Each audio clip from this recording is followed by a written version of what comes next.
नमस्ते, this is me Janak Dhakal from Shanti ceramics. आजको यात्रा रहेको छ मेरो मुम्बई एयरपोर्टबाट सुरु भएर जयपुरसम्म। यो केवल यात्रा मात्र होइन, जिम्मेवारी र सपनाको खोजी पनि हो। शान्ति सेरामिक्सको लागि उत्कृष्ट ग्रेनाइट खोज्ने, छान्ने, लोड गराउने यो सफर सजिलो भने छैन, तर मेहनत बिना सफलता कहाँ सम्भव छ। घरबाट टाढा भएर समय र परिस्थितिसँग जुझ्दै आफ्नो कामप्रति इमान्दार भएर अघि बढ्नु नै हाम्रो लक्ष्य हो। हरेक ढुङ्गा ग्रेनाइटमा हाम्रो भरोसा, हाम्रो मेहनत र हाम्रो भविष्य जोडिएको छ।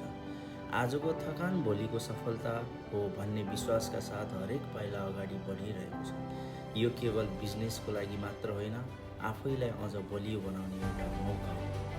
यसैको सिलसिलामा म आइपुग्छु जयपुर एयरपोर्ट। जयपुर एयरपोर्ट आएपछि म एयरपोर्टबाट बाहिर निस्किन्छु र एकछिनमा म आफ्नो गाडीको प्रतीक्षा गर्छु र एकछिनमा मेरो गाडी पनि आइपुग्छ र गाडीमा बसेर म लाग्छु आफ्नो गन्तव्यको जहाँ मेरो होटेल बुकिङ रहेको छ र एकैछिनमा म आफ्नो होटेल बुकिङ भएको ठाउँमा आइपुग्छु, जहाँ चाहिँ भोलि बिहानै किशनगढको लागि निस्किनु र म आइपुग्छु होटेल पार्टी, जहाँ चाहिँ मलाई एन्ट्रेन्समै मलाई गणेश भगवान् दर्शन